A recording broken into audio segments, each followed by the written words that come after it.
HighBridge, a division of Recorded Books, presents Maggody and the Moonbeams by Joan Hess. Read by C.J. Critt. Chapter 1. To everything there is a season, be it football, baseball, Easter eggs, blushing brides, or professional bowling. This season in particular, heralded by the vernal equinox, had wafted in with honeysuckle-scented breezes, daffodils and starchy yellow tutus, belligerent thunderstorms, and the annual tsunami of hormones in the corridors of the high school, evidence of which could be found strewn along the banks of Boone Creek in the aftermath of moonlit nights. There may also have been a time to every purpose under the heaven, but it was hard to discern, especially for professional bowling. I was in the front room, one of two, the other designated as the back room, of the red-bricked police department, situated catty-corner to the antique store and with a clear view of the one stoplight in town, studying seed catalogs, as if I might do something of a more botanical bent than planting my fanny in my cane-bottomed chair. Crime had skidded to a halt in Maggody, Arkansas, as far as I knew. The gingham curtains flapped sluggishly as I waged an internal debate. Petunias versus marigolds, cucumbers versus zucchini. The possibilities were endless, and the photographs lush. The tomatoes were worthy of excessive salivation when envisioned with 4 strips of crispy bacon and a generous slathering of mayonnaise between 2 slices of white bread. Only Yankees defile such perfection with lettuce. My official title was Chief of Police Arly Hanks, defender of law, order, justice, the American way, and whatever else I'd been hired to do, having been the sole applicant with qualifications, or without, for that matter. My job mostly consisted of nailing speeders at the edge of town.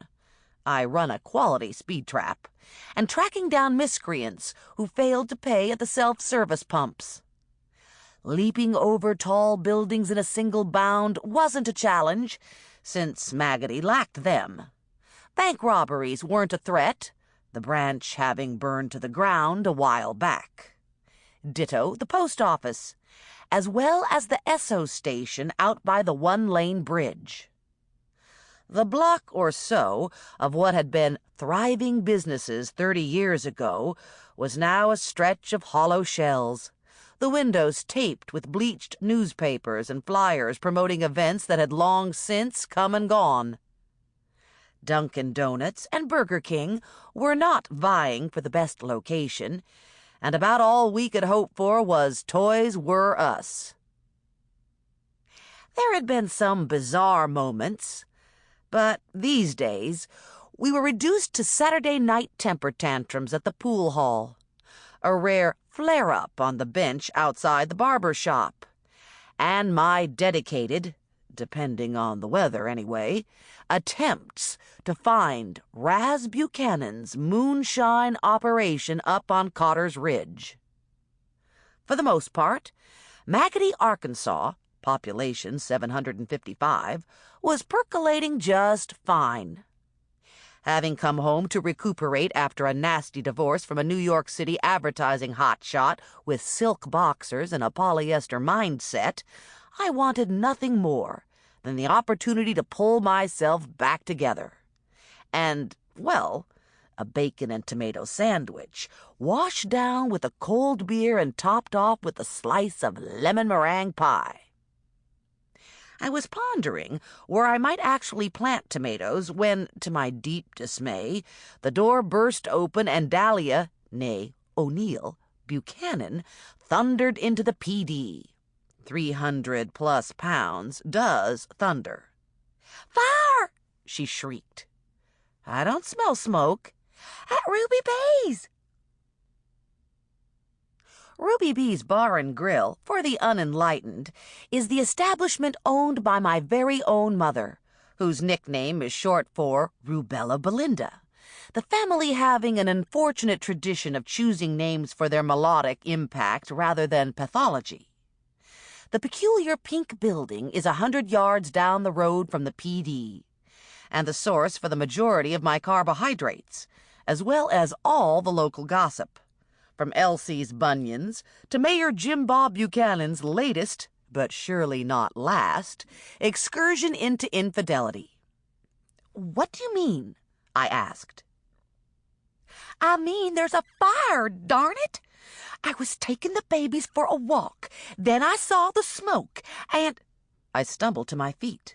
"A fire?" "I swear," Dahlia said, wiping her cheeks with a tissue she'd pulled from a pocket hidden among the folds of her dress. "sometimes I wonder if you was hunting whiffle birds when God passed out the brains.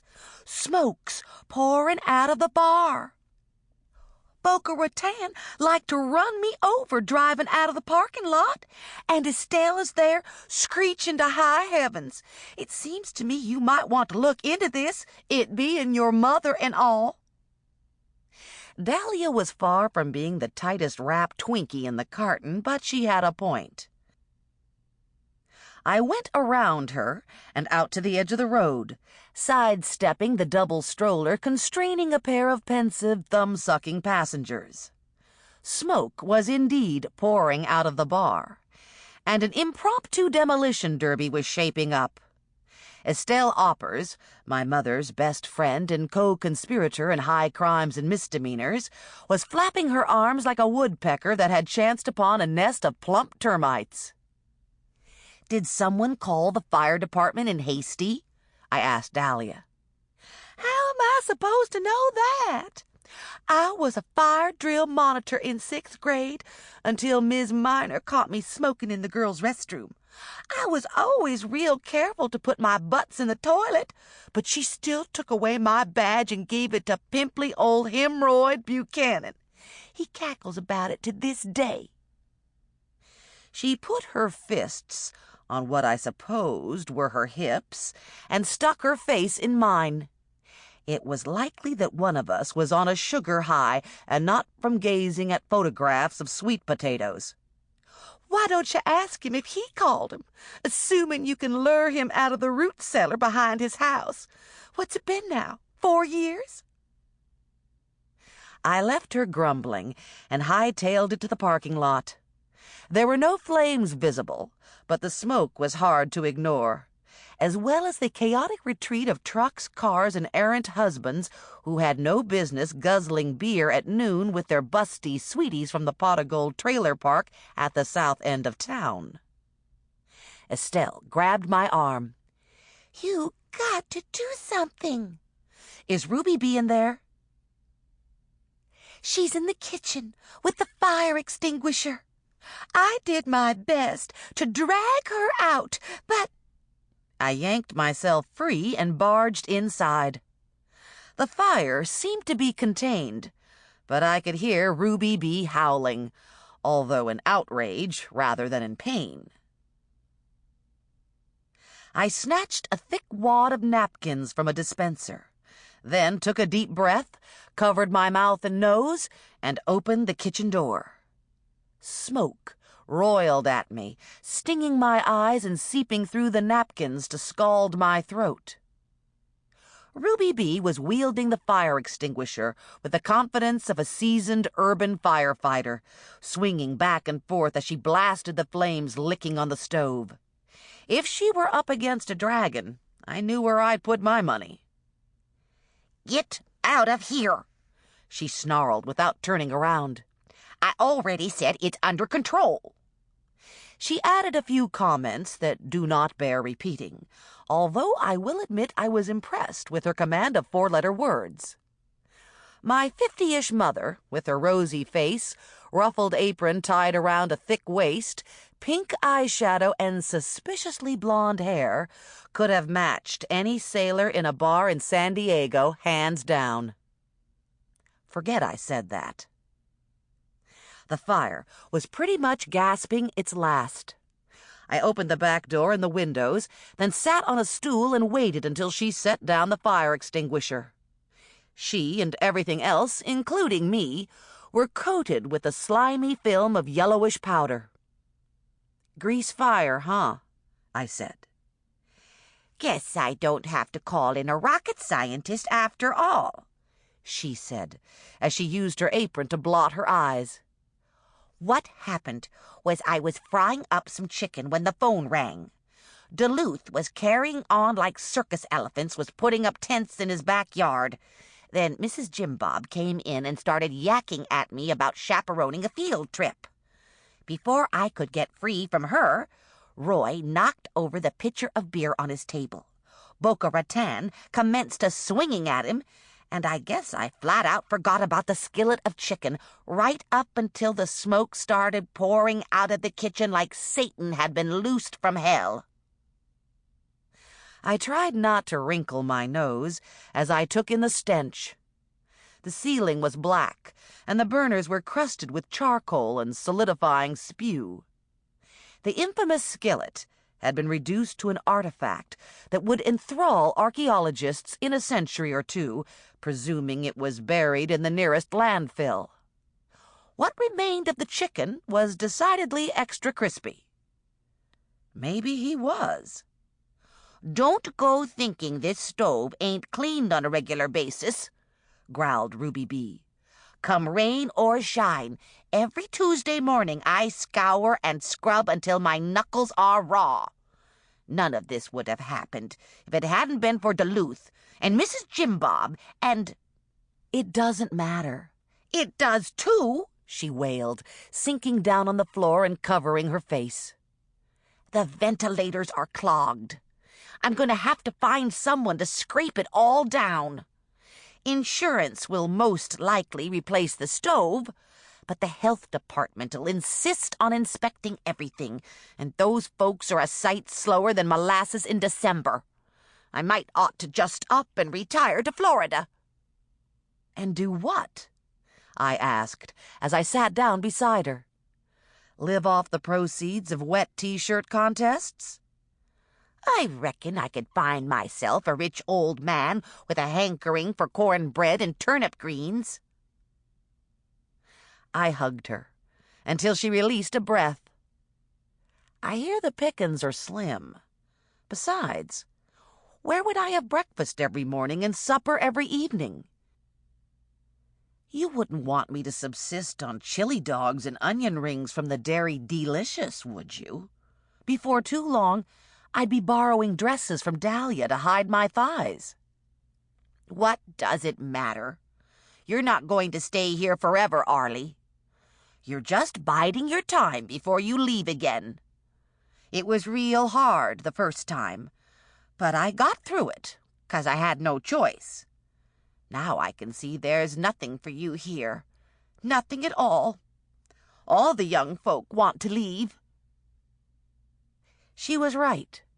The only ones that stay get married right out of high school, have babies, and scratch out a living like their folks, working at the poultry plant in Starley City, and dreaming of nothing more than satellite dishes and a weekend at Branson once a year.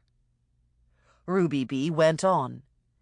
"I almost understand why Diesel Buchanan went to live in a cave up on Cotter's Ridge. I'm not saying I share his affinity for squirrels and rabbits.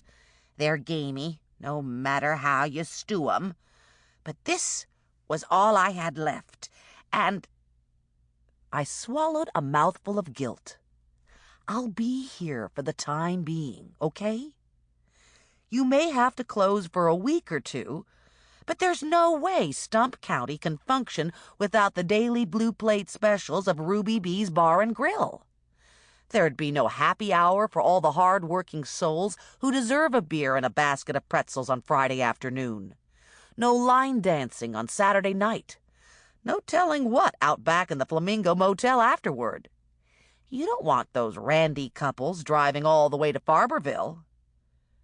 "But you're gonna leave," she said flatly. I licked my thumb and wiped a smudge of soot off her chin. "Yeah, eventually. but not before I'm ready to go back into battle." I looked up at the ceiling, which was dripping with foam stalactites. Another few gazillion years, and Ruby Bee's kitchen could compete with Carlsbad Cavern. 10 intergalactic credits for general admission, discounts for senior citizens and children under 12. The lemon-tinted stalagmites, on the other hand, were receding with odd little fizzles and wheezes. Do not set off a fire extinguisher in the privacy of your own home to ascertain the accuracy of all this. You'll be sorry. I was about to add something, although I wasn't quite sure what it might be, when Ruby Bee stood up. "I can hear Estelle caterwauling out front like a possum in heat," she said gruffly. "Go tell her to stop it before the volunteer fire department shows up and starts squirting hoses. Once those boys have tracked mud on the dance floor and soaked all the staples in the pantry, they'll expect free beer. I can't face them and their smart-ass wisecracks just now. Why don't you call it a day? I'll run everybody off and lock the door." To my surprise, she nodded. "I reckon so. Tell Estelle I'll call her in the morning. The rest of them can swill beer at the Dewdrop Inn or that bar in Hasty. I'm too tired to deal with the likes of Duluth and Mrs. Jim Bob. Go clean up, then make yourself a cup of tea, and spend the rest of the day watching soaps and talk shows on television. I'll call the insurance office." "I feel so gosh darn stupid." "You shouldn't," I said, as I helped her to her feet. "Sure, and Mrs. Jim Bob is going to admit that she played fast and loose with the ballots for the last election at the Missionary Society. I heard tell Joyce Lambertino had quite a following, due in part to her tasty green tomato relish. She must have given me 3 quarts, and I ain't even a member." She forced a smile. "Guess I forgot to remind her of that." "You need a bath and an aspirin." I regarded the damage, sighed, and added, "Don't worry. I'll track down a plumber and an electrician." "And just what am I supposed to do in the meantime, Missy? Do you think running a bar and grill is a pastime for when I get tired of trading stocks on the internet and burying my profits in mayonnaise jars out in the pasture?" I gave her a nudge. "Go on, Ruby Bee. I'll come by later." She took a last look at the damage and went out the back door. I returned to the bar room, switched off all the pink and red neon beer signs, put the money from the cash register in the drawer beneath it, and locked the door on my way out. "I can't imagine where the blasted fire department is," Estelle said, fuming as much as the fire extinguisher had. "Here Ruby Bee's being burnt to a cinder, and those old boys are sitting in a cafe somewhere, eating pie and flirting with the waitresses." Her voice rose several octaves. "There ought to be a law." I caught her shoulder and restrained her. The fire is out, and Ruby Bee's gone to her unit to lie down. She's not in the mood for company just now, but you can drop by in an hour. A bottle of sherry might be welcome. I handed her the one-eyed filched from behind the bar. "You sure? What if—" "Real sure. I was in there, and the fire's out. It's hard to assess the extent of the damage to the kitchen, but Ruby Bee's unharmed. It's over." "I tried to make her let me help her, but she wouldn't let me stay. You know, I would have done whatever it took. I was filling pitchers with water when she shrieked at me to call the fire department and get everybody out of the bar room. That ain't to say anyone lingered to help." "It's okay," I repeated. "So how bad is it?" She'll be out of business for at least 2 weeks. Estelle gnawed on her lip for a moment. This is so awful, Arly. She's been real short of cash since she paid taxes, and everybody knows those insurance folks can be tighter than bark on a tree. When my pipes burst a while back, you'd have thought it was my fault from the way they sniffed around and asked downright insulting questions. She paused to make sure her towering beehive of red hair was firmly pinned. I saw no reason to point out that one of her false eyelashes was clinging to her chin like a suicidal spider. I had to explain on more occasions than I care to remember that I wasn't in control of the temperature that particular night, when my power went out and— "We'll deal with it," I said. "Please wait until the volunteer fire department comes, and then send them away. My skin is crawling from the extinguisher residue. I'd really like to take a shower and change clothes." I offered a few more words of reassurance, elicited her promise to wait in the parking lot, and headed for my so-called efficiency apartment above Roy Stiver's antique store. Housing's limited in Maggody, and my only other option had been one of the units in the Flamingo Motel. Ruby B manages to look the other way, but everybody knows that the majority of customers would rent rooms by the hour if they could. Parchment-thin walls and squeaky beds might have left me counting things other than sheep. I'd almost made it across the road when a muck-splattered pickup truck cut me off. It was, I regret to say, operated by our local moonshiner and purveyor of fetid stenches, Raz Buchanan. His beard was encrusted with the usual accumulation of crumbs and speckles of chewing tobacco, and his teeth were awaiting their semi-annual encounter with a toothbrush. If that. "Howdy, Arly," he said. "Ruby B okay?" "She's fine, and thanks for asking, Raz. I'm on my way to clean up, so if you—" "I could see the smoke all the way from my back porch. I didn't know what to make of it at first. Marjorie got to fretting something fierce, so I thought I'd better come see for myself. Ada Lupino done told me what happened." "An accident," I said with a cursory grimace. "Now, I'd like to—" "Got something to ask you, Arly." "Later, Raz." He loosed a stream of tobacco juice that splattered on the pavement only a few inches from my foot, knowing damn well that I'd freeze. Seemingly oblivious to my scowl, he said, "A while back, Marjorie and me was watching this show on the Discovery Channel about how racehorses have what they call companion animals to calm their jitters. They said how these horses are thoroughbreds, but so's Marjorie, you know. Not every sow has a pedigree." "And a very fine sow she is," I said evenly. "Enter her in the Kentucky Derby next month. Ruby B will undoubtedly offer a special on mint juleps, and Mayor Jim Bob can make book in the corner booth. Now, if you so much as look as though you're thinking about spitting on me, I will find a fire extinguisher and shove the nozzle where the sun don't shine. Do you understand?" "You got no call to say that, Arly," he whined. "I was just asking for your advice. You're the chief of police, ain't you?" 30 seconds, starting now.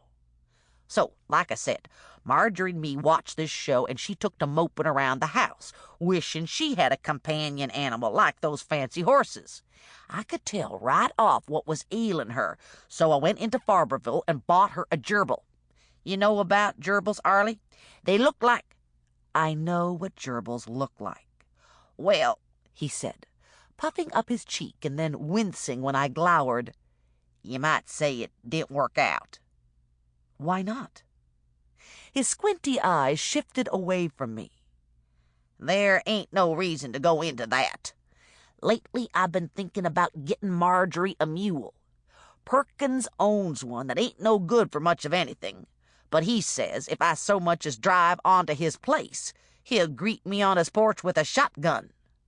He glanced at me, then spat on the floorboard of his truck. Perkins got hisself a real bad attitude. Sweat was beginning to dribble down my face, and I suspected it resembled tar. Every inch of my body itched so intensely that I wanted to rip off my clothes and attack myself with a toilet bowl brush. "Raz," I said, "this is a terrible dilemma. If you'll tell me where your still is, I will personally intervene with Perkins so that Marjorie can have her very own pet mule." "I ain't got a still, and there's no way of knowing if Marjorie'll fancy Perkins' mule. They might not be compatible." "You most certainly do have a still, you devious sumbitch, and one of these days I'll put you not only out of business, but also behind bars at the state pen. When that happens, Marjorie will find herself with a butcher for a companion, but not for long." Raz gave me a deeply insulted look, slammed his truck into gear, and took off with a squeal of rubber that almost, but not quite, roused the nappers out in front of the barber shop. Dahlia waved a fist at him and mouthed what most likely were not endearments. Two boys on bicycles went down in the gravel in front of the defunct New Age hardware store, but they undoubtedly were already dotted with scabs and scratches. Growing up in Maggody will do that. I hurried up the rickety wooden staircase on the side of the antique store and into my apartment. The cockroaches skedaddled, the hot water heater obliged, and half an hour later I was feeling much better. I left my hair down until it dried, and I could pin it back up into a schoolmarmish bun intended to discourage unwanted attention from good old boys named Bubba, Bo, and Jelly Belly. I'd just started a fresh pot of coffee when Duluth Buchanan came into the PD. He was short, thick-necked, and cursed with the infamous Buchanan yellow eyes and simian brow. We'd had a couple of encounters, once when he'd driven his truck off the low-water bridge and I'd been obliged to transport him to the county drunk tank, and another occasion at the supermarket when he tried to shoplift a canned ham by stuffing it down his trousers, but he did better than most of his kinfolk. Some members of the clan, including the aforementioned Raz and Mayor Jim Bob, can stare down bobcats and rattlesnakes. Others, such as Dahlia's husband, lose the contest to bullfrogs, chipmunks, and broken glass glinting in the weeds. Buchanans run the gamut, if and when they can find it. "Coffee?" I asked Duluth. "Reckon so," he said as he dropped into the chair across from my desk. "Ruby B. all right?" She put out the fire in the kitchen, but not before a lot of damage was done. It's a real mess.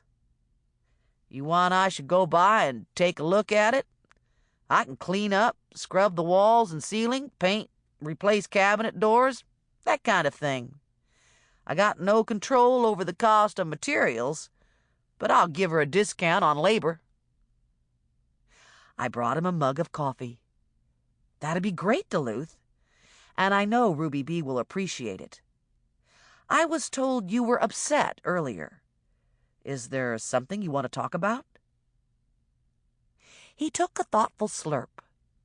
"Well, I suppose there is. My ex-wife, Narella, done run off." "Narella's not from Maggody, is she?" "Her family's mostly over in Splade County. Her pa owned a feed store till he died of some sort of disease of a personal nature. Her and me was living at the Pot of Gold in a real fine double-wide. Dishwasher, garbage disposal, mini blind, shag carpeting, everything I could give her. We had 3 boys in 5 years. I was still hoping for a little girl, but Narella went and had some operation after Jake. Sample complete. Ready to continue?